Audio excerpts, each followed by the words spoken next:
Hello, good morning, afternoon, or evening, and welcome back to Cosmic Lovers Tarot. Today is my first video showing my face, so I'm a little, if I'm a little awkward, that's why. This is, it's weird, but I was telling myself, I was like, well, you give readings to people in person all the time, so, because I do this semi-professionally, so, like, I don't think it's that big of a deal, but, you know, it's always, a little bit nerve-wracking doing something new, so, anyways, thank you for bearing with me and my awkwardness today. If this is your first time here, welcome. I'm really glad you're here. If you are a returning viewer, hi, it's nice to see you again. I hope y'all are doing really well today. Today's reading is a twin flame reading. So this is for the Twin Flame Collective. If you are drawn to this video, you are more than likely either currently in a twin flame connection or you're suspecting that you're in a twin flame connection. So my intention for this reading is to shed some light on what... I should say that I've said this before in other readings, but I'm going to reiterate it here. My intention for these readings is not to say if or when union is coming or what your person is thinking about you or anything like that. What I'm really trying to get from this is concrete, actionable advice for both the Divine Feminine and the Divine Masculine counterparts in the connection so that they can weather this difficult experience as well as they can. So more therapy, less love fortune telling, right? Although I'm open to whatever wants to come through, right? But, you know, as many of you who might be on this journey know, one of the key aspects of weathering and moving through a twin flame connection is to release any attachment to a desired outcome. So I don't want my readings to be outcome oriented. It's more about understanding what's going on so that we can move through it. It's a forecast, so we can see what the week is coming up and how best to prepare for it. So the way that I have the reading set up, as you can see here, we've got the Divine Masculines over here. I'm looking at, I'll get an oracle card for the Divine Masculine, see where they're at, and then we're going to look at your thoughts, so how they're thinking, feelings, how they're feeling, and then any actions that they might be taking or any advice on actions to take this week. Same thing for the Divine Feminines over here. Then in the middle, I have shared experiences. So looking at in the 3D, is there going to be any 3D interaction? If you are in union with your twin flame, how is that going? If you have yet to meet your twin flame, will you possibly meet them?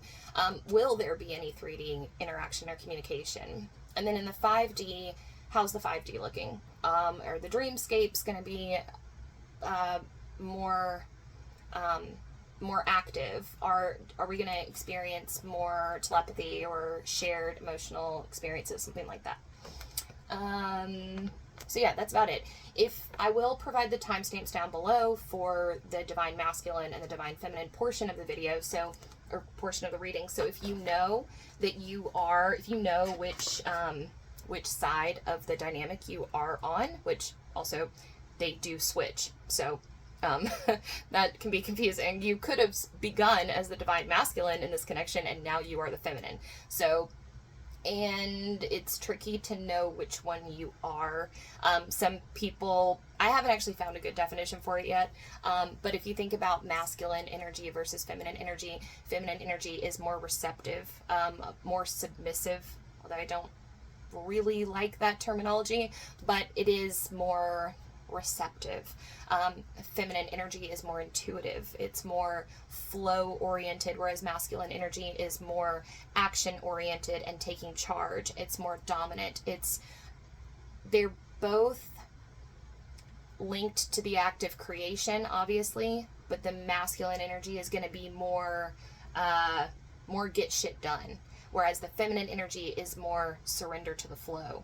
So if, you know, depending on where you are in the connection, that might help you determine. But also, if you're having trouble determining which one you are, if you watch both sides of this, whichever one you resonate with might help you understand which one you are. Okay, so without any further ado, let's get into it. I already pulled the oracle card for the Divine Masculine because I started this video and then I had to delete some stuff off my phone, so then I restarted it. So, Divine Masculines. We're going to start with you. Your oracle card is number 35, the Survivor. So, the number 35 may be significant to you in some way, shape, or form. It might be your age. It might be the age of your person. But the key thing with this Survivor card is there's this idea that what you can't control in your interpersonal life or your relationships, you can control in nature.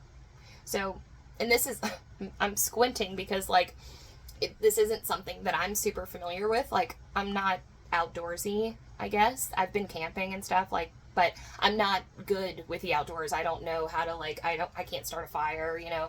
I don't know how to, like, trap an animal or things like that. But some of you that have that, who have that ability, you know, like those of you who maybe went camping a lot as a kid or were like a Boy Scout or something like that, you may be able to kind of tap into this reservoir of natural intelligence that you have, and you might be able to regain some of the control that you feel like you've lost in your life by going out into nature and really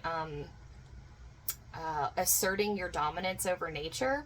So that may be something that might help you.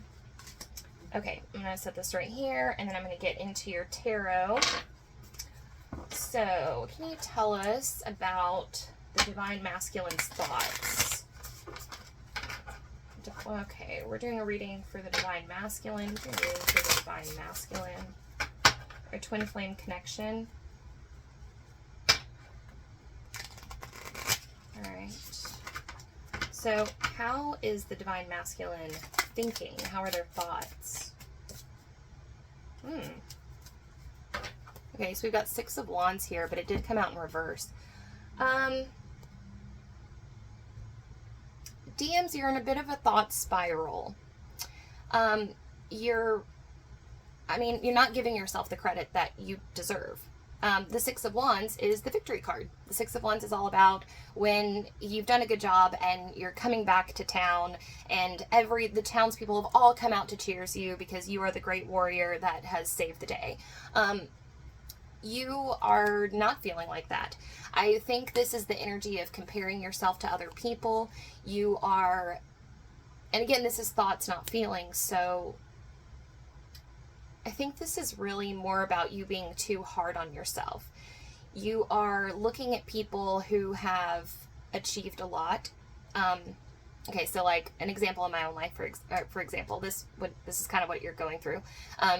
So I'm like deep in a YouTube rabbit hole right now where I'm watching all kinds of craft videos, and I've been learning hand lettering and collaging and bullet journaling specifically. And if you're not familiar with craft YouTube, everyone's stuff looks amazing. And I don't even really want to start trying anything because I know it's not going to look amazing. So it's almost like, I don't want to say putting the cart before the horse, but you're cutting the cart before it's even let itself move. You know, you're not even trying because you just already have decided that you're going to suck. And so you're being encouraged, and this isn't your advice card, but you're definitely being encouraged to remember that this warrior did not become a warrior overnight. I mean, you know, unless we're talking about like an incredible, you know, divine warrior who was born a god like Achilles. I just finished the Song of Achilles, so it's on my mind. But unless you're like that, you know, it takes lots and lots of practice to get to where you want to be. And for some of you, this has to do with investment strategies. For some of you, this has to do with like just feeling kind of stuck in your job. Like you're not where you want to be in life, and so you're refusing to celebrate yourself, even though I think what would be really great for you would be to pan back out and see where you were 5 years ago, or see where you were a decade ago and go, oh, okay, yeah, I've actually made a lot of progress, even though you're not where you want to be. And the flip side of that is, I should say, don't let the fact that you have big dreams make you feel bad about the current moment. Your big dreams are amazing. You know, you should keep them big. I'm not saying you should make them small, but just because you haven't met your goals doesn't mean that you should feel bad about yourself. Yeah, so celebrate yourself and how far you've come, because I can tell that you've done a lot of good in your life. I mean, again, just the fact that you have goals and that you're working towards like achieving them is something to celebrate, because yeah, that already means you're winning, just the fact that you have a goal. All right, how about feelings? How is the Divine Masculine feeling? Oh, Nine of Swords in reverse. All right, so we got Nine of Swords in reverse and Two of Pentacles. Oh my gosh, I want to cry. Okay. Divine Masculines, again, I said you were in a thought spiral. You are in a bit of a thought spiral, but I have good news for you. You're coming out of it. This two of Pentacles here, this is a change. Now, this is a change that you yourself are going to initiate. These swords that you're carrying are old, old, old. This is stuff from a long time ago. One of the reasons why this card is coming up in reverse is because those swords are ready to fall out. The universe is done with you having to carry this. For a lot of you, this isn't really even your burden. This is like something that was passed down to you. I mean, like intergenerational trauma, or people who are just like family that didn't deal with their shit, and so they put it on you, and now you're having to carry it, and it's more than time for a change. Now, this change, like I said, is going to come from within you. I'm seeing you get to a point with your feelings where you are just like, you're fed up, you know? This is a card of extreme anxiety, but again, with it being in reverse, it's not so much anxiety anymore. It's more of like this dull kind of sadness that is perpetuating inside of yourself. But again, something is going to shift here soon. Now, I know I don't know if I mentioned Venus in retrograde at the beginning of this video or not, but that is a lot of what's going on. So the last time, and I am not an astrologer, so if I got something wrong on this, please drop me a comment. If I get something wrong on anything, you know, I'm fine. Just let me know. Don't bash me too hard, because I'm not an astrologer. I know like this much astrology, so I'm gonna do my best here. But the last time that Venus was in this position was 2015. So from what I understand, a lot of what we're coming up against here with this Venus in retrograde, Venus rules over what brings us pleasure, how we love. Now, I've seen a lot of people on social media being like, oh, your ex from 2015 is going to come back. I don't think that's really reliable. I think more of what's going on is it's like a return in our heart center. It's a reflection. The retrograde is like a time to reassess and reevaluate what brings us pleasure, what makes us happy. There's this feeling of emptiness coming through for you, specifically. And it's like you've been carrying this for so long that you don't even really know like who you would be if you didn't have it attached to you. But a change is going to come. I'm hearing that song. Anyways, I'm hearing a song where the lyrics are, a change is a comin', something like that. So change is on the way. It's going to come from within you. You're going to have, I don't even want to say a wake-up call. It's more like you're gonna wake up one day and you're gonna be like, I'm done with it. You know, you're just kind of shake it off. And part of what the Two of Pentacles asks us to assess or evaluate is, are we carrying too much? Are we juggling too much? This, remember I said this wasn't yours? Okay, some of you may be in a relationship where you're carrying somebody else's stress. because I don't feel like this is yours, even though it's really sad. I said that I thought maybe it was something that was passed down to you, right? But it also could be you're in a relationship with somebody that is just like draining your energy. There's something that, what's weird about this is that you're carrying all these swords, but they'd be remarkably easy for you to drop off and leave. So this isn't something that you're super attached to. Obviously, take it how it resonates for you. I don't know exactly what it is that you're carrying, but this change that's going to happen, it's going to come in the form of small moments to choose to be happier. So, it's almost like the choice to be happy starts with the choice to be happy. And then everything after that is tiny little moments that add up to hopefully happiness. Gratitude journaling is a really big one. That's a small one. It takes a minute out of your day, and I like to do mine at the end of the day and just get it out. And what it does is it starts to retrain your neural pathways to, like, literally, you're reforming thought grooves in your mind to make yourself feel better over time. It doesn't happen right away. And that's kind of what the change I see for you coming up. It's not like I said, it's not a wake-up call. It's not all of a sudden, like, starting tomorrow, I'm going to... No, it's little stuff that it's going to start to add up. You're starting to, just like Venus retrograde asks us to, you're starting to reevaluate what you're carrying. Is this really mine? Like, is this my burden? Sometimes we end up carrying things that we don't even know who handed it to us, why we have it. We've had it for so long that it's just become a part of us, and we don't even know what we'd be like if we didn't have it. That's a little bit of what's going on here. But luckily, we're getting you to a place where you are going to be able to put that down. And then the storms of life, see, like right now, you're carrying so much that these little bitty waves back there are affecting you like tidal waves. So what I mean by that is when you're operating from a place of being chronically stressed or chronically fatigued, or just in general, just like feeling burdened, emotionally burdened, then it makes you hypersensitive to everything because everything hurts, But luckily right now, once you clear up some of that stuff, and it's just going to happen naturally. I don't really see you having to put forth a lot of effort in this, because you also seem like the type of person that it might be difficult for you to wrap your head around a concept or like come to an understanding about something. But once you do, you're like, oh, yep, I'm done. So you're getting to that place of, oh, I'm done. And then what we're going to find after that is that these waves that are going to come in your life are going to hit you like a normal person.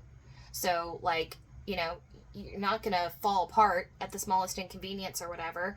And you're probably wondering, like, why? Why am I so hypersensitive? Why am I falling apart at everything? Well, that's why. Because you're carrying a lot that isn't yours. I'm not crazy about the label empath, but that's a topic for another video. You may be an empath, though. You may carry psychic baggage from other people that isn't yours, and it may be having an effect on you. So another thing that might help you is learning how to ground and protect your energy. I do it every day, every morning, before I leave the house. I mean, I didn't today, I forgot. I did it later, but ideally, I do it every morning. And it's pretty simple. You can Google search like grounding and protection. Basically, the gist of it is just rooting yourself down into the earth and linking yourself to the core of the earth, sending your energy down there, and then bringing earth energy up.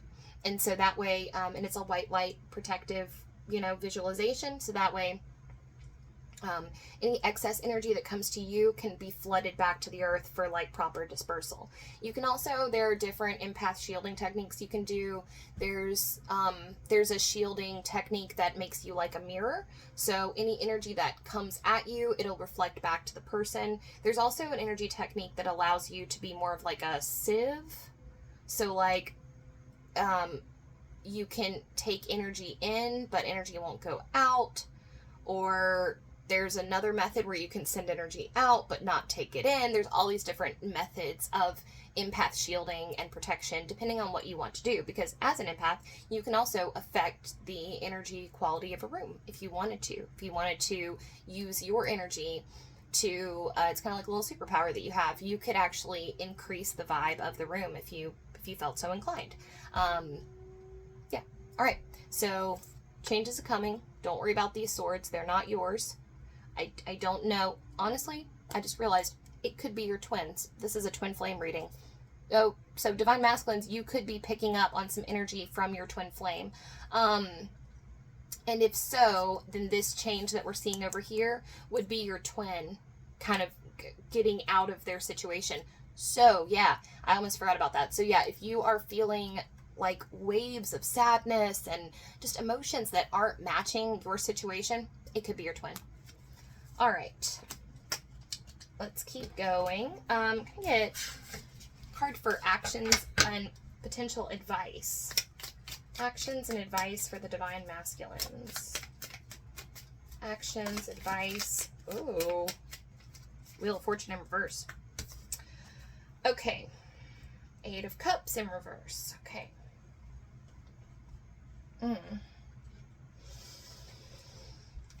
All right, so, well, I do see some curveballs being thrown your way here in a bit. Wheel of Fortune in reverse asks us to surrender to the flow as best we can. Divine masculine, I'm getting the sense that y'all are a bit of a control freak. So, that's okay. But that's what's being tested here, is your control freak tendencies. You're being asked to learn how to, the serenity prayer, as cheesy as it is. Lord, grant me the serenity to accept the things I cannot change, the courage to change the things I can, and the wisdom to know the difference.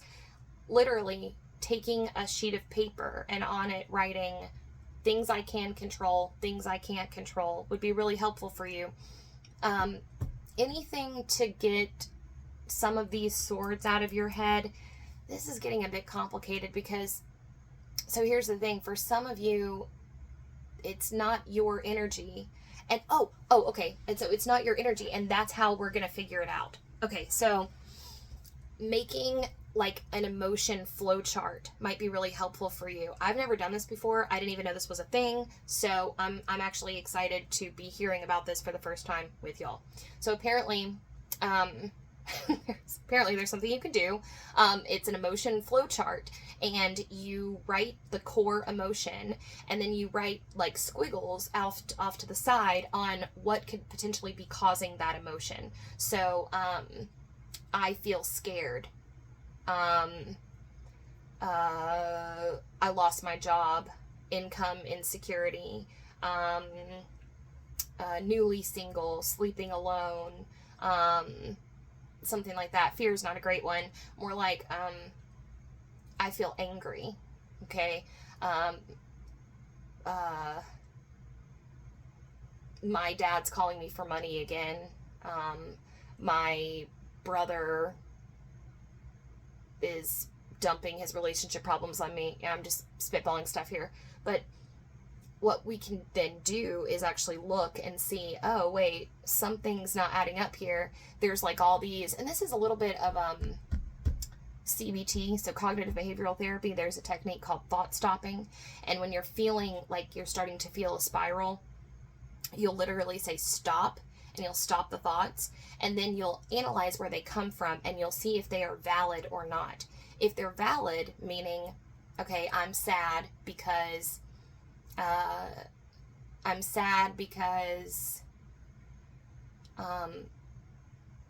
I got into a fight with my sister and we're not speaking, that's a valid reason to be sad. So then you give yourself a time limit to feel that feeling. Okay, I'm going to feel sad for 15 minutes, and then you choose an activity to dive right into after that. So I'm going to feel sad. I'm setting my timer for 15 minutes, and then as soon as the 15 minutes are up, I'm going to go for a walk with my dog and listen to some music or listen to a podcast, something to get your mind off of it.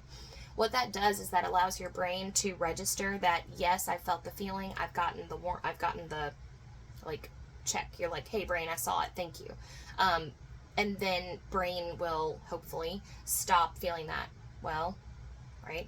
Things get a little bit more complicated if you are a psychic, basically, or if you have psychic tendencies.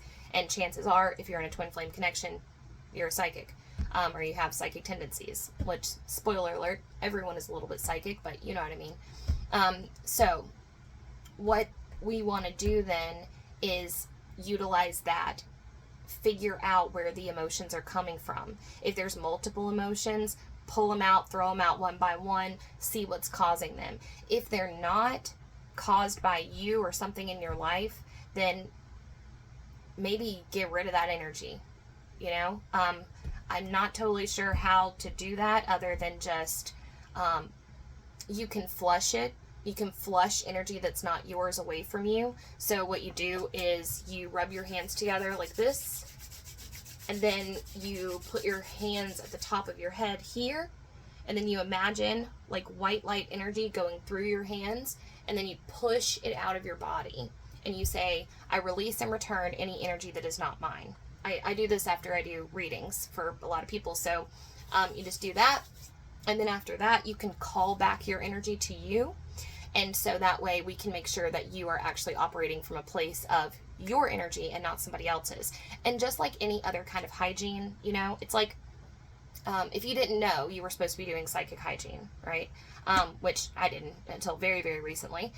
If you don't know that you're supposed to be doing psychic hygiene, then just like if you don't brush your teeth for a few months, plaque starts to build up on your teeth, right? It's the same with psychic hygiene. Like, if you don't do it for a while, you get kind of an energetic buildup, and it's nothing to be like scared of or whatever, you know, just like plaque. And then if you start brushing your teeth on like day one, your teeth aren't going to be spotlessly clean, like right off the bat, right? So you're going to have to brush your teeth daily and floss daily, and energetic hygiene is like that. If you haven't been doing it for a while, you're going to have to do this, you know, every day or a few times a day, you know, it's pretty quick. So just getting into the habit of doing it regularly would be helpful, and as well as the grounding and shielding techniques that we talked about. So, but all of that is just to say that these curveballs that are coming your way in terms of action, you're really being called to succumb, allow that to flow, and not try to force your way out of it. Specifically in the context of a twin flame connection, your action advice would be, do not pursue. Do not try to contact. Just relax and let things go. Now, some of you may actually be, I know I said I don't want this to be a forecast for a reunion, but some of you may actually be being connected from or being contacted by your twin flame, and it's really up to you how you respond. But just be prepared. There are going to be some emotional curveballs that are coming your way, and Wheel of Fortune can be a bit of a doozy, you know. So I'm not sure exactly what's going to happen. I think there's some surprises in store for you, Divine Masculine, this week. And again, your action advice is to kind of do the slip and slide through this and let these things pass over you as they will. With your back of the deck energy, we have Eight of Cups in reverse. This is walking away from something that doesn't feel right anymore. And I think this has to do, again, with this Nine of Swords that isn't yours.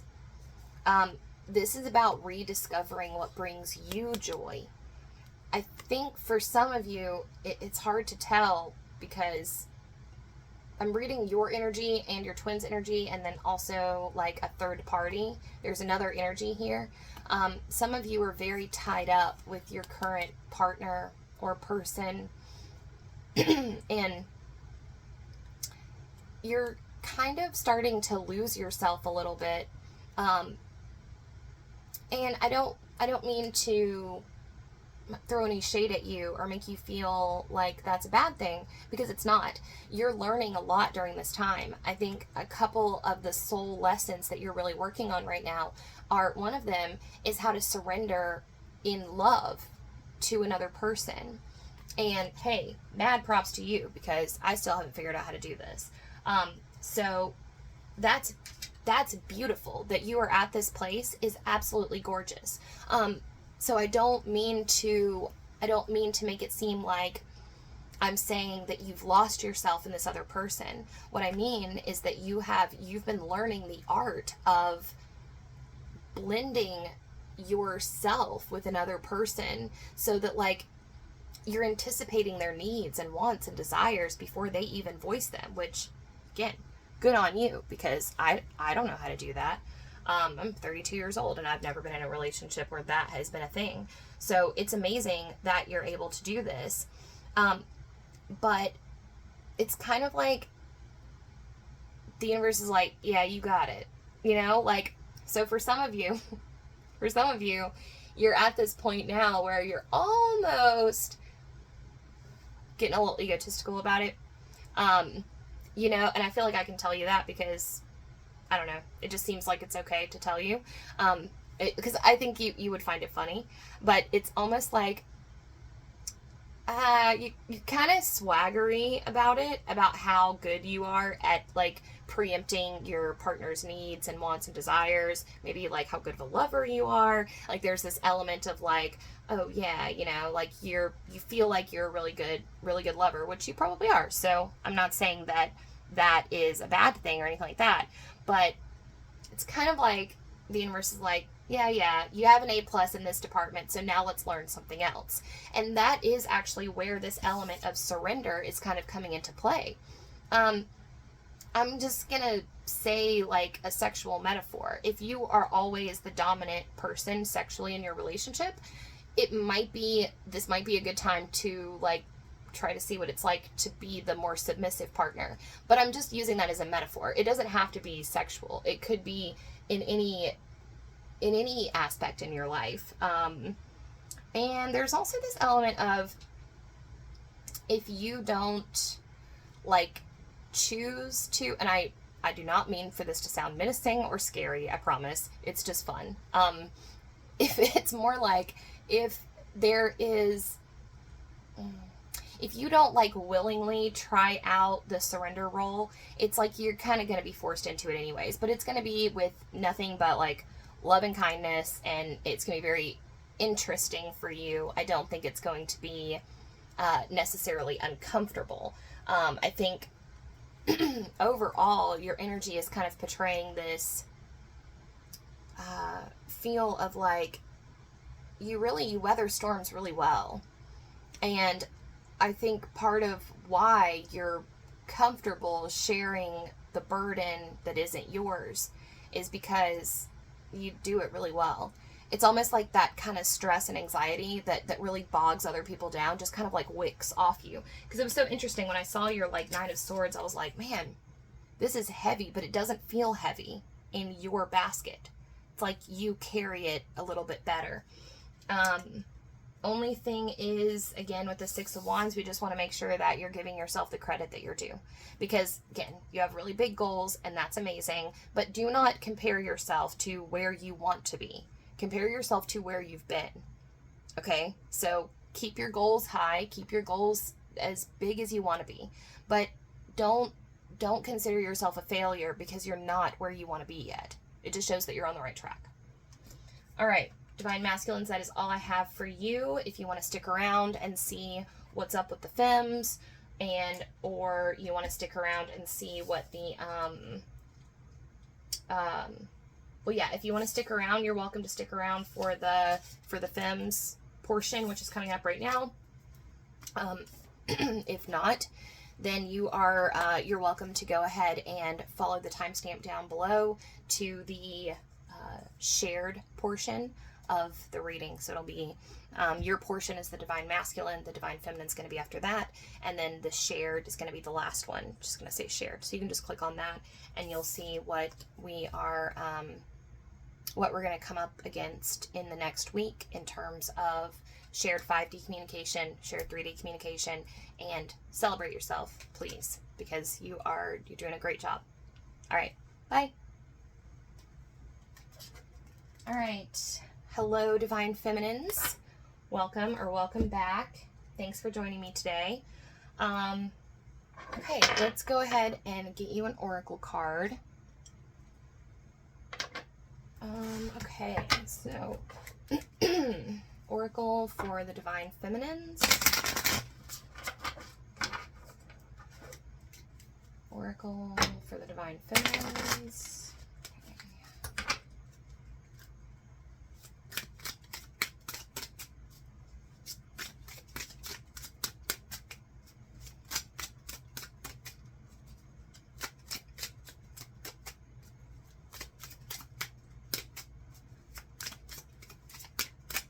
Oracle for Divine Femmes. Woo!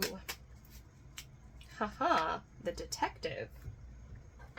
Okay, so I feel like I gotta call some of y'all out. Some of y'all are, oh my god, I have that song in my head. Also, I'm sorry, I'm sweating so much. I'm in Alabama. It is so hot. It's hot all the time, but yeah, this is terrible. Yeah, anyways, sorry. Okay, so, the Detective. First off, number 39. So the number 39 may be significant to you in some way, shape, or form. That may be maybe your age, or it could be the age of your person. On the flip side of that, March 9th, 3-9 could be significant for you. It could be a birthday or the day that you met your person or something like that. A lot of this number stuff just really serves to validate and reassure you that this reading is meant for you. So if that resonated, the messages will resonate as well, hopefully. But yes. Okay, so let's talk about the Detective real quick. It says, look past the veil of illusion that someone is trying to pull over your eyes. That someone could be you, so examine your assumptions. Like I said, some of you are kind of creeping on your person. I get the sense that it's kind of from afar. Maybe you're lurking their social media. If that sounds like you, no shame. There's no shame here, ever. But what's really coming through here is you think you know what they're up to, but you don't. So this indicates to me that if you're watching your person on social media, the person that they're presenting to the world via Facebook and Instagram and all that is not what's really going on in their life. I get the sense that they're putting forth a facade. Some of them are like either having relationship problems and not showing it, or like something's going on behind the surface of that situation that that you're not seeing. And so a lot of this melancholy that you're feeling over your person's situation or what you perceive to be a certain situation or whatever is not really valid. So it's almost like you are not making a mountain out of a molehill and not crying over spilt milk, but something like that. You're making something into a sad thing that really doesn't have to be sad, because it's there. I mean, well, let me roll that back, because what I mean by that is, well, okay, we don't want your person to be sad, obviously. We want them to be in a happy relationship. We want them to have a happy, successful life. But for some of you, you very recently split up with this person. And if this resonates, take it. If not, don't, because this is getting kind of specific. So if this is for you, you will know. If it's not for you, it's not for you. But for some of you, you and your person very recently split up. I'm talking like in the last few months or so. And they are putting an image out on social media that everything is good. They're out drinking. They're having a lot of fun. They're going to shows. They're hooking up with other people. Like, and they look like they're not grieving you at all. That's not true. That is not true. In fact, a lot of the reason that that person is really putting out so much of like a rah, look at me, I'm king of the world, nothing can touch me. The reason for that is because they actually feel very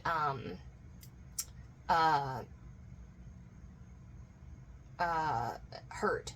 They are actually very hurt over losing you.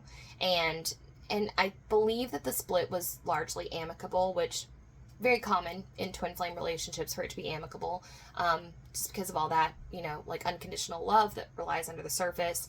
Not always, but a lot of times it is. So this was an amicable split, but like, you still don't want them to be acting like what happened between you two didn't mean anything, right? So I'm just here to tell you, I'm here to give you a big hug. So here's your hug through the astral. Hug, and it's not true. It's a facade. They do miss you. But they also understand, I think you both understand deep down, that now is not the time for union, reunion, whatever, that the split was important. I think that you two were really causing each other a lot more pain than good. There was a lot of like, you did the right thing, basically. There was a lot of, that Band-Aid needed to be ripped off.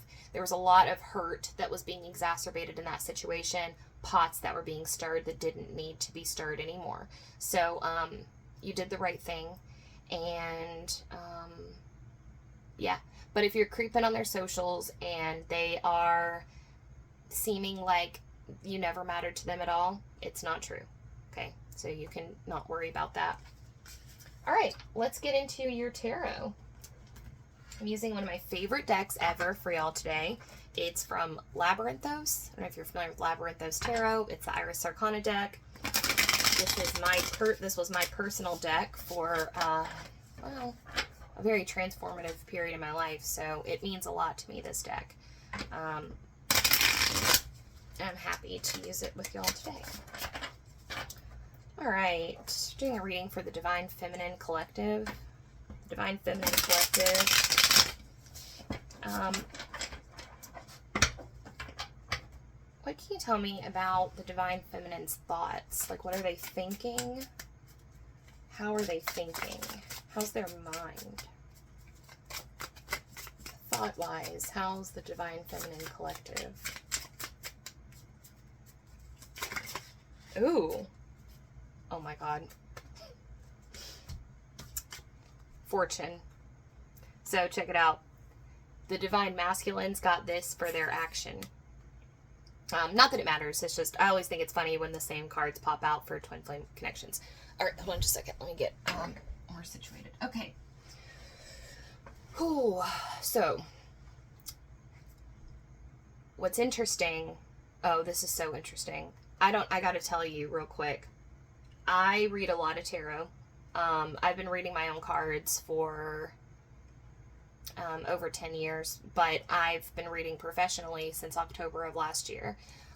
So I've done hundreds of tarot readings. I mean, I'm still like very new, I'm still very green, don't get me wrong, but I have done a lot of readings.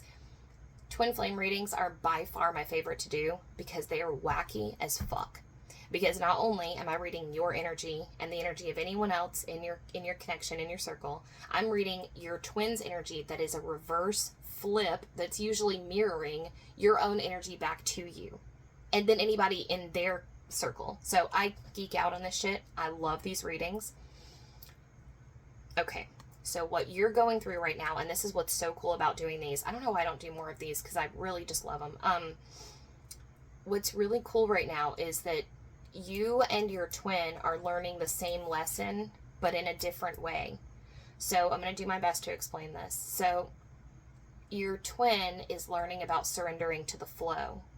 You are learning about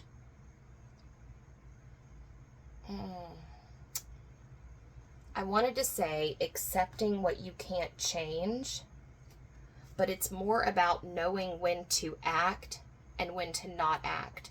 So they're very similar lessons, right? Because one of them is how to surrender, The other is how to act. So in your mind right now, Divine Femmes, you are going over and over decisions that you've made and the course that those decisions have taken your life and what would have happened if you had made other decisions.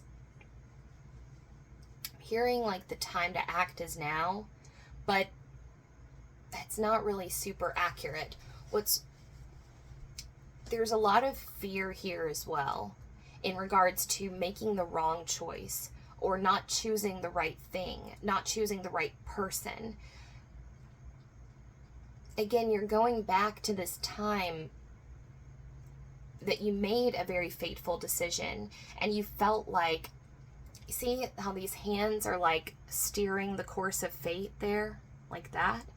It's like you felt like your hands were tied, but then you're also confused because, and I totally get this. I know exactly what state of mind you're in. It's so fucking confusing, but I know exactly what you're going through. So it's like, did I make a terrible mistake, or were my hands tied and fate made that choice for me? And how do I reconcile with myself if I was the one that did it? And how can I make it right? You know, it's like, but if I didn't do it, if fate did it for me, then is there even any point in me trying to make it right? You know, can it ever be right? Like, you're kind of in this big questioning time period where you're really looking at cause and effect in your life, and it's beautiful to witness. But yes, I believe that there may be an opportunity coming up for you where you're going to have the opportunity to make right something that you felt like you were wrong.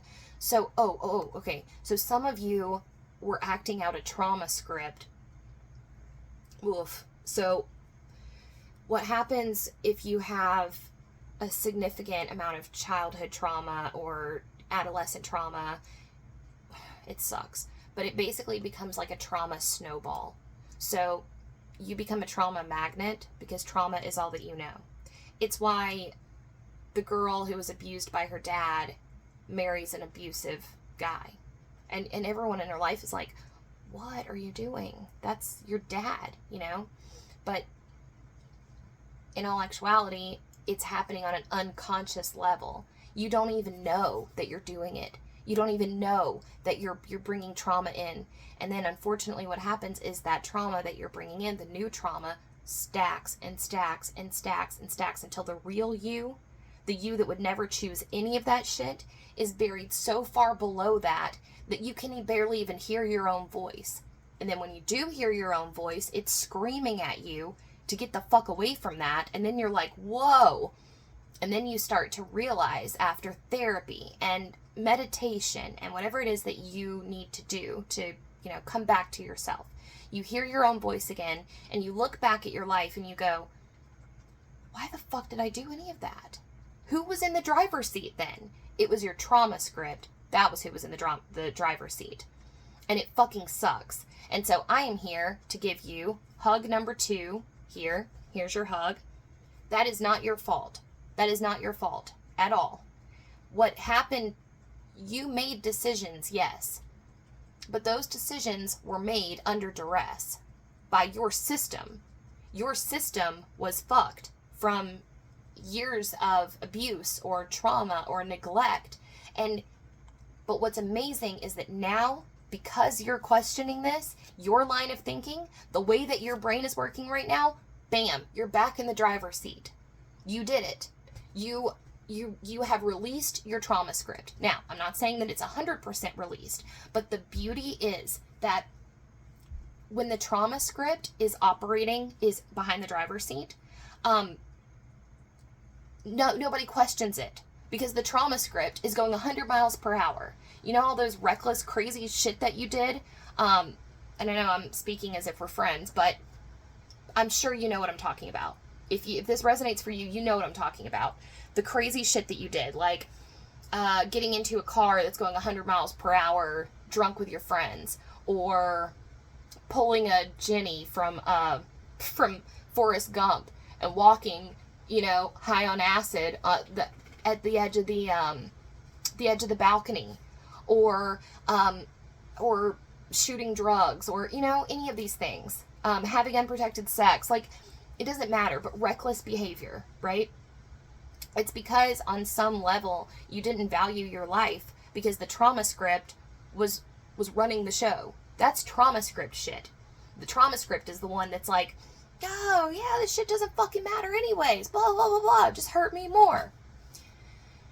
The beauty of and pain of recognizing that the trauma script had been holding the reins. The beauty and pain of that is that now you're awake. And there are still going to be moments, of course, where the trauma script pops back up and does something stupid, takes the reins back from you. But now you have the capacity to go, wait a minute, why did I do that? And then you can call it out for what it is. Trauma script, we're not doing that anymore, okay? So you're getting an opportunity here, and I'm so excited for you, because what you have coming up is an opportunity, and the reason I put this in quotes, make right what you did wrong, is because I don't want you to feel like you did anything wrong. But wrong did occur. Maybe you hurt someone, and maybe this is an opportunity to make amends. Maybe you ran from someone that you loved, and this is an opportunity to reconnect. Maybe you hurt your family because you were in active addiction, and this is an opportunity to come back and make amends for that. You know, I'm not sure what it is going to be. Maybe you lost your job because you did some fucked up shit and you went on a bender and you came into work drunk and you made a forklift accident occur, and you're getting an opportunity to get a better job. There's something that's happening where the universe is ready to make right for you what went wrong during your trauma script. Okay? If that makes sense. All right. That was long. Thank you for bearing with me. I got excited about that message, though. Okay, so that's thoughts. What can you tell us about the Divine Feminine's feelings? How are they feeling? How are they feeling?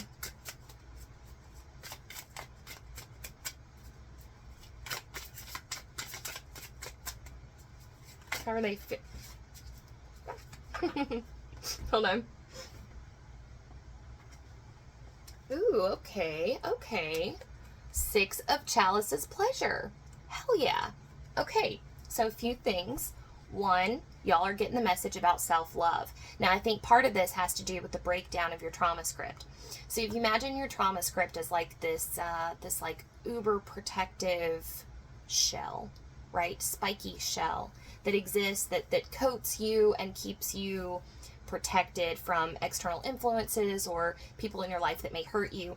It also accidentally becomes a shell preventing you from experiencing yourself, your own beauty, your own pleasure, your own intimacy with yourself. Self-intimacy becomes prevented because you've put up a shell wall.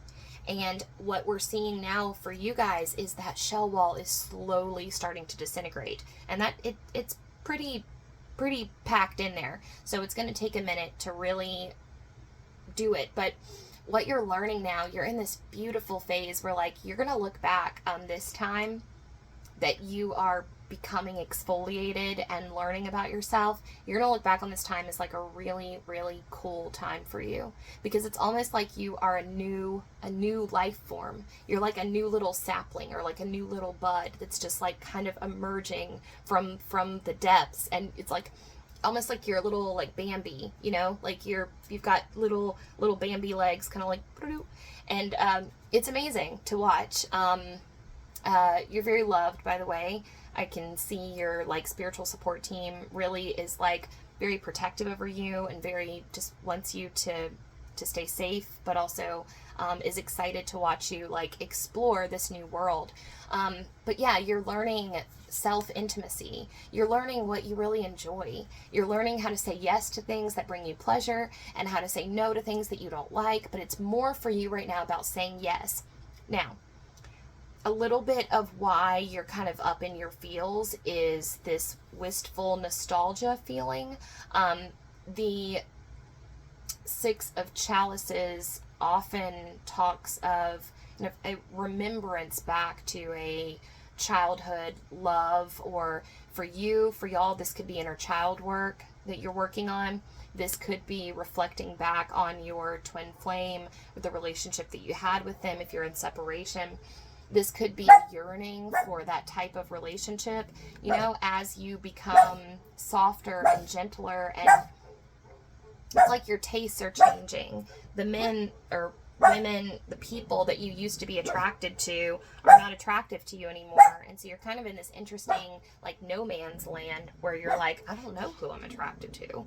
Like, I don't like that style person anymore, but I don't like that style you know, it's like you're kind of like, who do I like? Who am I attracted to? Which is really cool, because you're like a fresh slate, or a clean slate. Yeah, you're like a clean slate. And the best place to start, I think, is starting with just bringing pleasure to yourself. You know, starting there, and then just kind of like let your fantasies run wild and do what they will. Make your inner world a little bit less bridled, you know, and just kind of like open yourself up to what happens to appear there, and then see what happens in your external world. But this time for you, these feelings are really more about your inner world. Like I said, there's this really beautiful vulnerability that's coming through for you right now, this really beautiful self-exploration, and Venus is in retrograde right now, and that is really going to affect you during this time, but I see you weathering it really well. Venus is in retrograde until September. Venus rules over what brings us pleasure and what brings us joy. Not so much joy, but pleasure, sensual pleasure, love. Intimacy also would be in that category. So with this retrograde, the things that bring us pleasure may stop bringing us pleasure, because we're being asked to reevaluate what that is. Does that make sense? So all of a sudden, my wind down routine at the end of the night has always been lay on the couch, play video games, and watch some TV. But I'm trying to do that, and I've got this icky, prickly sensation all over that's like, you know, I don't know why.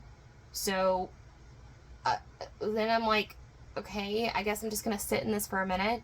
And then I find myself on YouTube, and I'm looking at craft videos. I'm watching craft YouTube, and I'm deep in it too. I'm watching collage art, sketching, bullet journaling, art journaling, like glue book. I didn't even know that was a thing. It's basically like collaging, but it's called glue booking. And I'm deep in it. And now I have found that my favorite way to wind down is not to play video games, but to create something, to make some art. It's a beautiful way to end the day. It's like I just let my mind go free. I'm cutting up collage pieces. I'm listening to a podcast. I'm getting some writing done, and then I fall asleep. I always sleep like a baby, honestly. I have no problem sleeping. But that nighttime anxiety doesn't hit me anymore because I'm creating at the end of the night. That's what's going to be happening for you, but I don't think you're going to be getting those prickles that I think. It's more like trust your intuition during this time, because your intuition is going to lead you to some cool places. There are aspects of you that you don't even know. There are things that you love that you haven't even found yet. It's like I see some of you like picking up a guitar. The guitar that's been sitting in the thing, like your housemate left, and you're like, I don't play the guitar. And you pick it up and you just like strum a few chords, and you're like, wow. And then 5 hours later, you're deep on YouTube watching every like beginner's guitar video, and now by the end of the week, you can play, I don't know, Carry On My Wayward Son or something like that.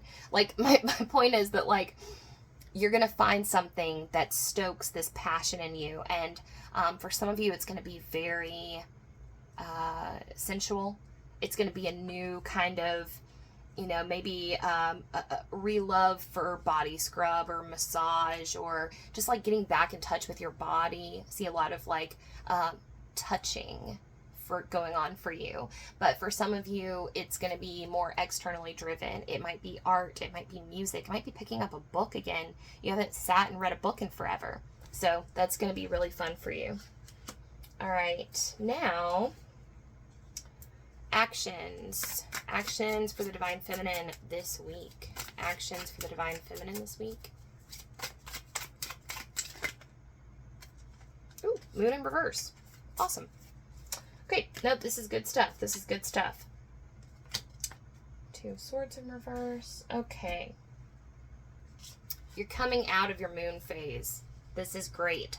So the moon is a shadowy, strange time in a person's life. Your moon phases are your own. They're deeply unique. They're deeply personal. The moon is a time when you're going through it. And people come to you and they say, what's going on? Or, you know, can I help in some way? And you're literally like, I don't know.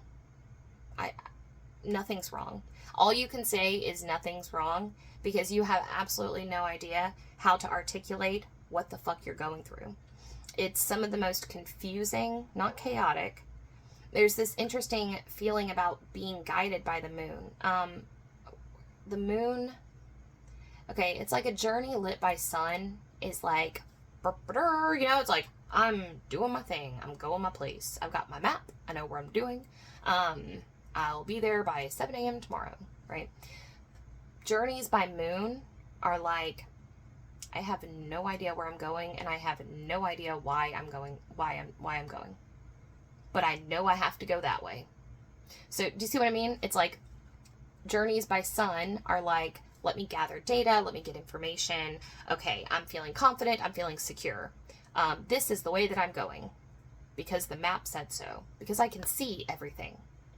Or because that guy went that way, or whatever. The moon is like you are compelled in this very different way. You're compelled by an internal cord or a string, like a heartstring that's pulling you that way. And you know, like capital K know, that you've got to go that way.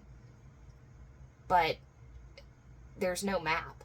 There is no map to a moon journey. So, I have good news because your actions advice during this time, you have been, I just heard you've been a very good foot soldier.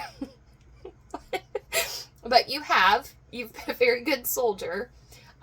You have weathered this dark, strange moon phase in your own life. Moon rules over shadow work. So some of you may be actively engaging in shadow work, and yay! I'm going to be doing mine later tonight. I do 30 minutes a week. So dipping my toe in the shadow work. But every Saturday I do half an hour of shadow work. So I will be doing that later tonight. But yeah, if you are, awesome. If you're not, I've learned something about shadow work, if y'all want to know.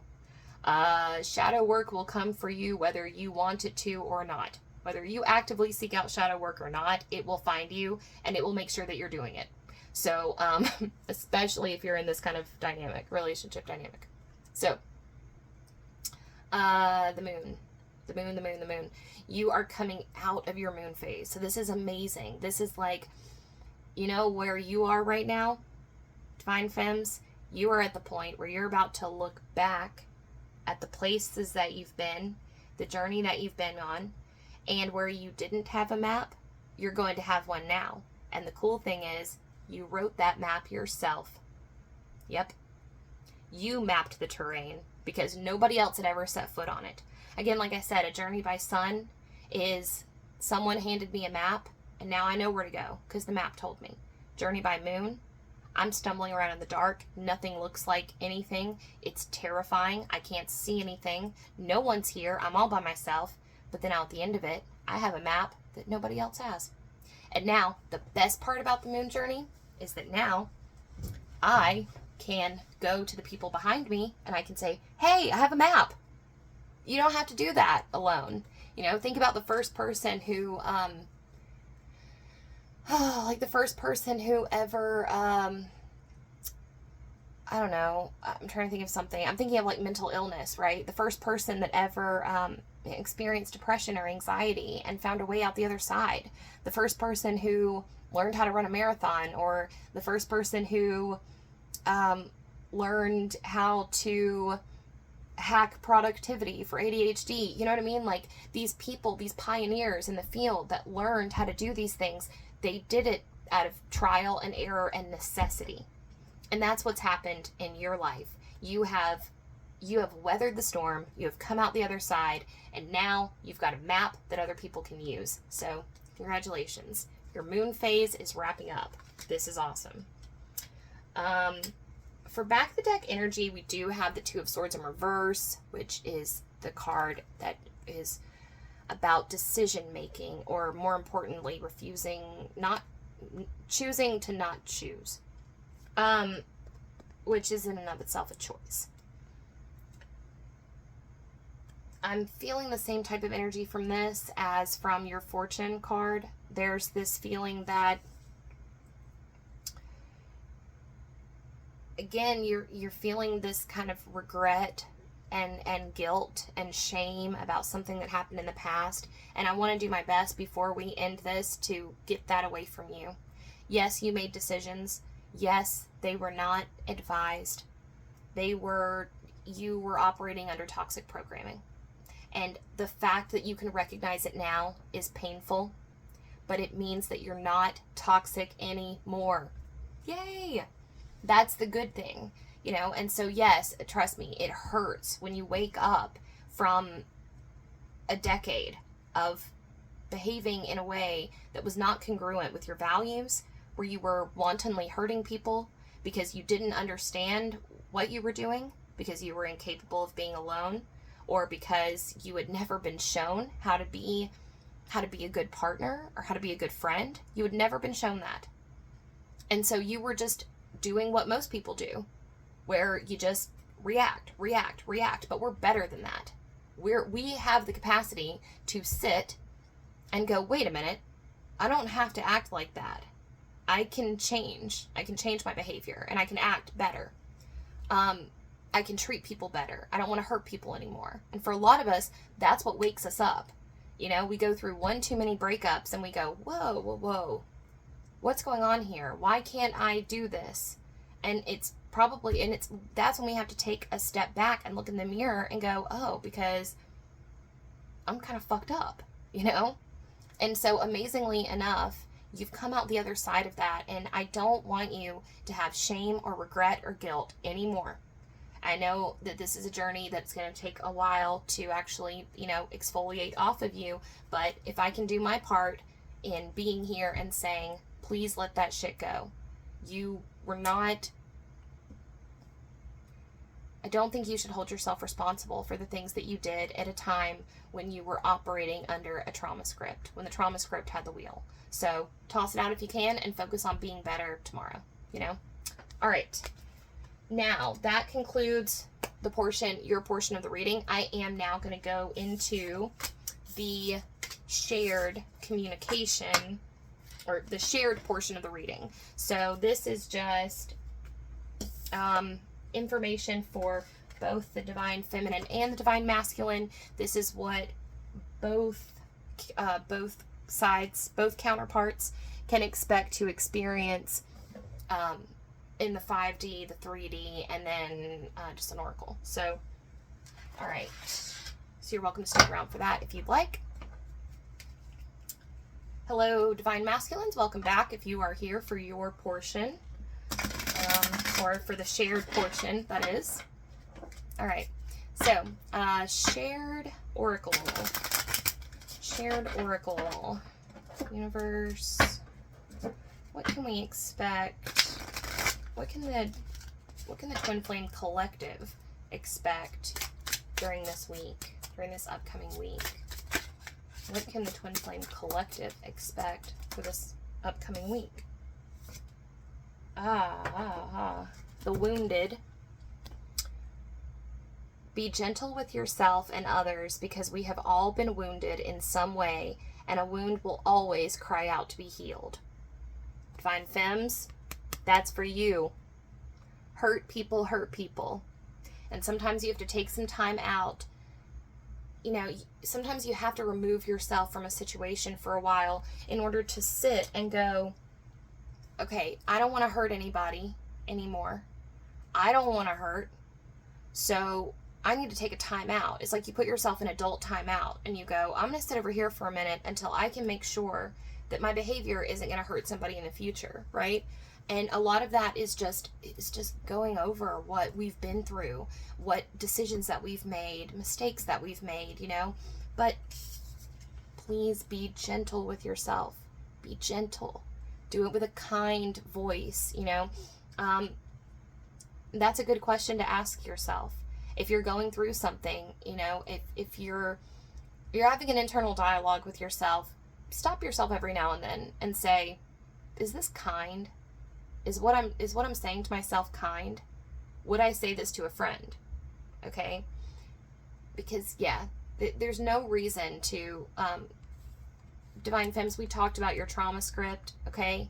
There's no reason to beat yourself up over something that happened,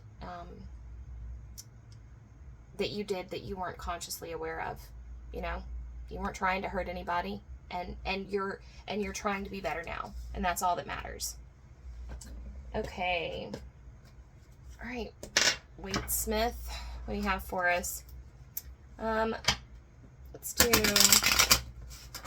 what can we expect? What can the Twin Flame Collective expect for 5D communication? Or just, what's the 5D landscape going to look like for the Twin Flame Collective 5D landscape this week? What can we expect from the 5D? What can we expect from the 5D? Whoa. Okay. I think more than one came out, so I think it was the 6 of Swords and the 10 of Wands. Hold on just a second. Okay. Yes. 10 of Wands and 6 of Swords in reverse. Oof. Okay. Energetic burnout. 10 of Wands. Energetic burnout. Don't carry it all. Okay, there's an interesting message coming through here, guys. And this is lay down your weapons. This is rowing away from something that... Okay. This is an interesting message. I'm just going to roll with it. Okay. The twin flame connection I'm hearing is a gift, not a curse. It's, you have access to unconditional love in the 5D realm, in the form of your person, personified as your person at all times. The love that twin flames share for each other is transcendent. It's next level, but it's present in order for us to learn how to, like, our journey is not to carry, it's not supposed to be a burden. All that love is not supposed to be a burden. It's not supposed to bring us pain. It's all about a matter of us retraining our brains and retraining our energetic bodies to learn how to take that love and send it out. So I got this, I was actually reading about this the other day, but I'm so glad it circled back around, because this is our, basically, we're being given homework right now. So this is the homework. When you feel the rush of, if you feel, this is for both parties, if you start to feel that, because, you know, it comes in waves, right? If you start to feel the wave of love come in, then you're going to expect the wave of sadness that crests over afterwards, of missing or regret or shame or longing, any of those things that typically follow. Your homework is to, when you feel that wave start to crest down, stop it and turn the love that you have for your twin into universal love for all of humanity. We can do it. We can absolutely do it. We're all psychics. We are all powerful. We can do it. We have been given this challenge, not as punishment, but because the universe, our guides, our spiritual support team, they knew we could fucking handle it. So that's why we were given it. We know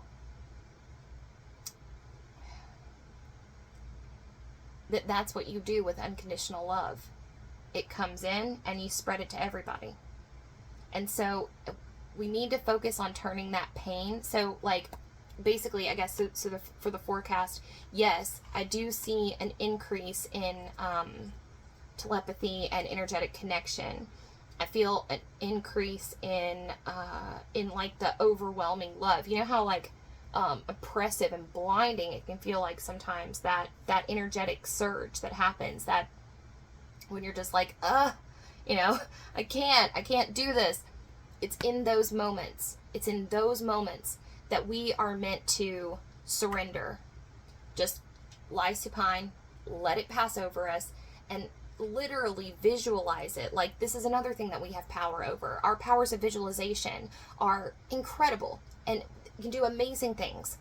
So we need to take our visualization exercise to the next level.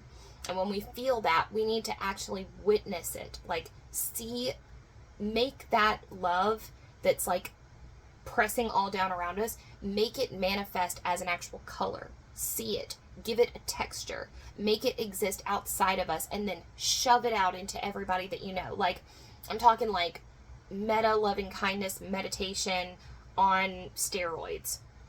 And we are being asked to try that for a week and see if that doesn't get rid of a lot of our anxiety that we're carrying. Because our guides, angels, ascended masters, spiritual support team, cosmic allies, etc., they do not want us feeling like this. That's not why we have this. That's not why we were given this. We were given this incredible connection with someone that we love. And also, we were given this connection with all of us, too. Because all the twin flames are connected. I mean, every human being is connected. But, y'all, if you haven't tried this, I recommend it. So, I actually, like, really leaned on some of the community. Like, I mean, it was a few weeks ago, because I've actually been doing a lot better lately. But a few weeks ago, I was really in the just trenches with this shit. And I went to go lay down, and I was crying, and it was just, you know, just one of those days. And I literally was like, Twin Flame Collective, I need your support. Like, I'm struggling. And when you know, like, the Twin Flames really came through, like, psychically and energetically, I mean. They really... We can draw on each other for support, is what I mean. You know? Think back to this reading when things get overwhelming for you, when you feel like you just can't go on anymore, when you feel like you're carrying it alone. You're not. You're not. Not only do you have the unconditional love and support of your twin flame, you also have the love and unconditional support of any soulmate you ever will have or ever have had in your lifetime. You can call out to them. You can call out to your spirit guides. You can call out to your cosmic allies. You can call out to the Twin Flame Collective. You can call out to me, you know, if you want to, if you need it. I'm here, you know, like, we can support each other through this. We don't have to feel, this journey can feel so isolating and so alone, but if we really work, and that is our task, that's why we've been given this task, is so that we can transmute the unconditional love that we have. See, you got to remember, the unconditional love that we have for our twin is being fractured. It's being split off through the prism of our human ego experience. So what's beaming in is this beautiful, rich, golden, unconditional love light that is meant for everyone, and it's fracturing us, it's fracturing through us, and it's so fucking powerful that it's making us feel all kinds of crazy shit. Jealousy, possessiveness, unrealistic attachment, unwillingness to let go, all of this stuff, because it is the most powerful, like, love feeling you can have in the human experience. So of course it's making us all go haywire, but our task is, like, we're meant to work with it, not against it. We're not supposed to throw it away. We're not supposed to go, oh, fuck, I can't. We're not supposed to run and, go fuck somebody else to make it go away, or distract, although that can work if nothing else does. We're meant to accept it and be appreciative for it and say, thank you. This is not a curse. It is not a curse. This is a gift.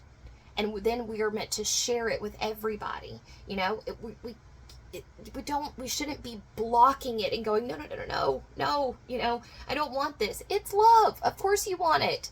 It's just that as human beings, we have this fucked up way of making love into something that is possessive and jealous and hurtful. And it's not that. It's not that. We're all getting a crash course in loving with an open hand and not a clenched fist. Love is not controlling somebody else. Love is not telling somebody what to do with their body or their heart or their mind. Love is loving someone and accepting them for exactly who they are. And if their choices take us away from them or take them away from us, then so be it. We're not going to stop loving them, because you just won't. But you can't force someone to stay with you just because you love them more than anything, right? And so that's what we're learning. And we don't have to do it alone. So, impassioned rant over. Thanks. I learned a lot from that. I love when my readings speak to me also. I'm like, oh, okay, yeah. All right. Lastly, what can the collective expect in terms of 3D? 3D, what can the collective expect in terms of 3D? So, 3D interaction for the collective. 3D interaction for the collective.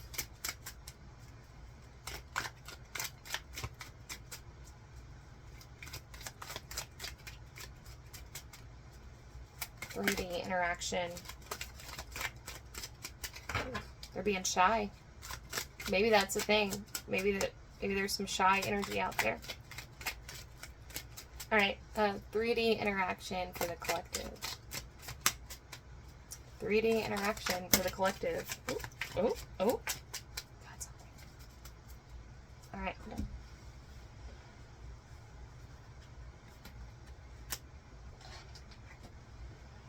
Oh, the Empress. All right. Oh my gosh, I'm hearing that Josh Rogan song, "You Are Loved." It's so cheesy. Fun fact, I was in the Josh Groban fan club when I was in high school, so I am very, very dorky. But I love Josh Groban, and he has a song called "You Are Loved, Don't Give Up." I'm not going to sing it for you because I'm a terrible singer, but it's basically like, don't give up. It's just the weight of the world. When your heart's heavy, I will lift it for you. Don't give up because you want to be heard. When silence keeps you, I will break it for you. Something like that. Anyways, it's called "You Are Loved, Don't Give Up." And that is the message from the Empress for us, apparently. I think the Empress is popping through just to say it's all going to be okay no matter what. Side note, some of us have some serious, mother wound issues that... Oh, Venus. Okay, yeah. Okay. Also, Venus retrograde is significant. But first off, I want to address the... Sorry, the voice in my head said mommy issues, and I was like, I'm not saying that. No. Mother wound sounds a lot better than mommy issues. But yes, some of us may have mother wounds. So if you're feeling ooper, if you're feeling, oh man, this video's been going on for a minute. I'm getting loopy. If you're feeling super sensitive or just very touchy, this Venus in retrograde is pulling up some stuff for you. This is for my younger viewers. If you're in your 20s right now, then the last Venus in retrograde was when you were a teenager. Because it was 8 years ago. So, let's see, I was 24. So this is for those of you, if you're in your early 20s, you would have been you would have been like 13, 14 the last time this happened. For some of you, inner teenager work. It's coming up. There's some stuff from before. So I want us to think about what was going on in 2015. Think about things in 2015 that maybe didn't heal all the way. Think about this as like a nice spotlight that's really going to take us back. It's like, you know, when you do therapy, things that happened before, they can be kind of difficult to dredge up. It's like, you got to really go there. You got to like pull out your paper and like get your pen, and you have to like, you know, like pull it out of you. It really sucks. This, we can capitalize on this time because 2015 is like in the spotlight in terms of love.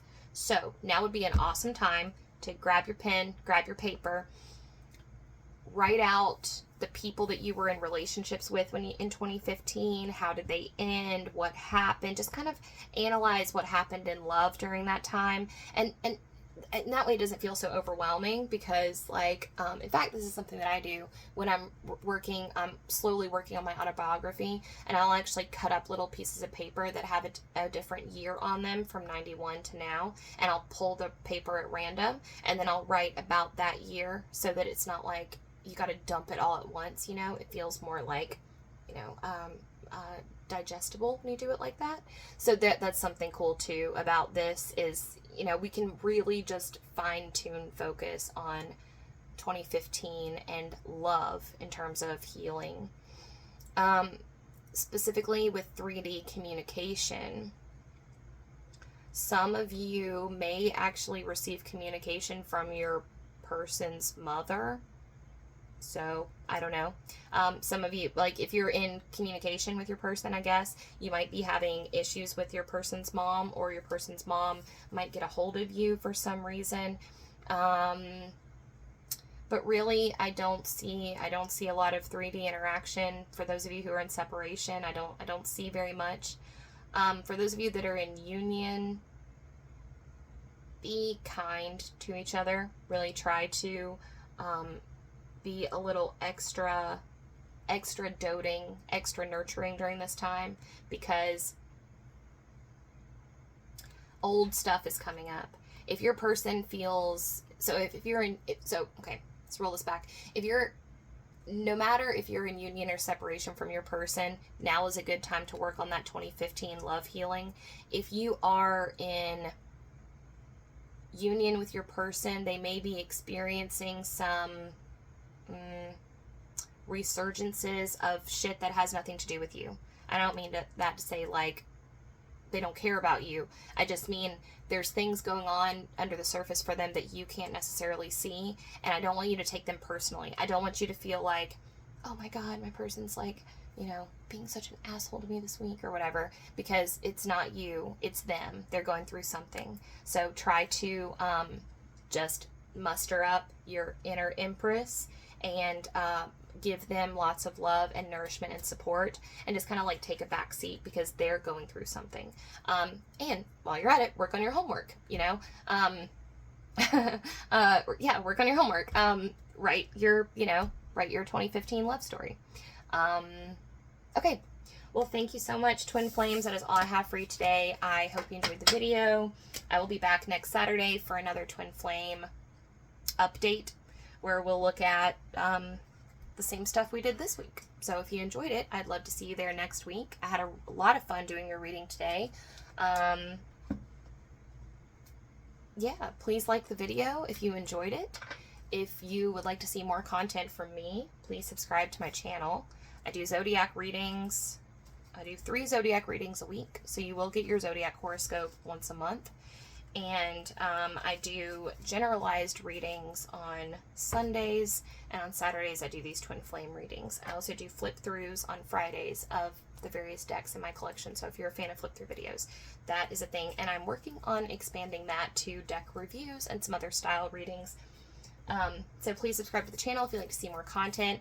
While I'm at it, if there's anything you'd like to chat about regarding the reading, please feel free to drop me a comment down below. I'm happy to respond to you. I have a very small audience right now, so I am available for Q&A, whatever you need. If you'd like a personal reading, I'm happy to book one with you. Anything that resonated here that you want to talk about more, I'm happy to go deeper with you about anything. And okay, so other than that, if there's any specific style of reading that you'd like me to do, or something that you'd like me to cover, or yeah, I don't know, anything, just feel free to drop me a comment down below.